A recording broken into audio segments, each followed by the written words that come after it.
সব মিলিয়ে 14টা মামলায় জামিন নিলেন।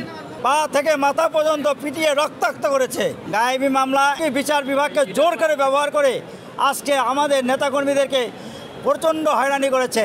শেখ হাসিনার অবসান হয়েছে।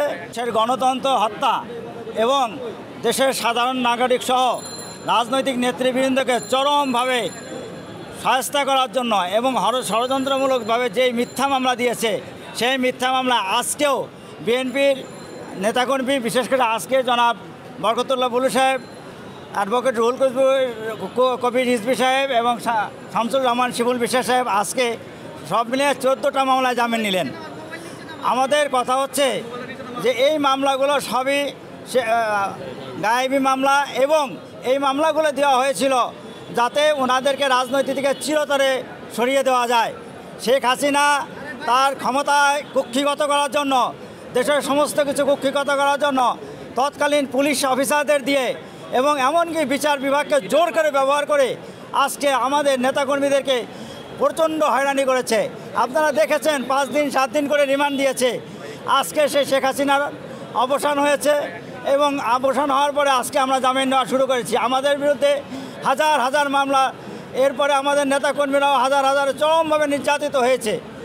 গত কারফিউ জারির পরে আমাদের নেতাকর্মীদেরকে ডিবি অফিসে নিয়ে ডিবি হারুন পা থেকে মাথা পর্যন্ত পিটিয়ে রক্তাক্ত করেছে।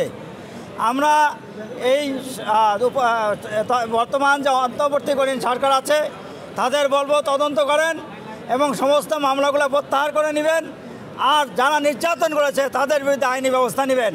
দেশের গণতন্ত্র হত্যা এবং দেশের সাধারণ নাগরিক সহ রাজনৈতিক নেতৃবৃন্দকে চরমভাবে শায়েস্তা করার জন্য এবং ষড়যন্ত্রমূলকভাবে যেই মিথ্যা মামলা দিয়েছে, সেই মিথ্যা মামলা আজকেও বিএনপির নেতাকর্মী, বিশেষ করে আজকে জনাব বরকতুল্লাহ বুলু সাহেব, অ্যাডভোকেট রুহুল কবির রিজভী সাহেব এবং শামসুর রহমান শিবুল বিশ্বাস সাহেব আজকে সব মিলিয়ে 14টা মামলায় জামিন নিলেন। আমাদের কথা হচ্ছে যে এই মামলাগুলো সবই গায়েবী মামলা এবং এই মামলাগুলো দেওয়া হয়েছিল যাতে ওনাদেরকে রাজনৈতিক থেকে চিরতরে সরিয়ে দেওয়া যায়। শেখ হাসিনা তার ক্ষমতায় কুক্ষিগত করার জন্য, দেশের সমস্ত কিছু কুক্ষিগত করার জন্য তৎকালীন পুলিশ অফিসারদের দিয়ে এবং এমনকি বিচার বিভাগকে জোর করে ব্যবহার করে আজকে আমাদের নেতাকর্মীদেরকে প্রচণ্ড হয়রানি করেছে। আপনারা দেখেছেন 5 দিন 7 দিন করে রিমান্ড দিয়েছে।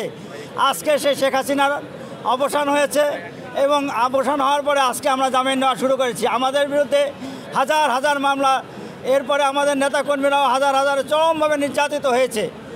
গত কারফিউ জারির পরে আমাদের নেতাকর্মীদেরকে ডিবি অফিসে নিয়ে ডিবি হারুন পা থেকে মাথা পর্যন্ত পিটিয়ে রক্তাক্ত করেছে।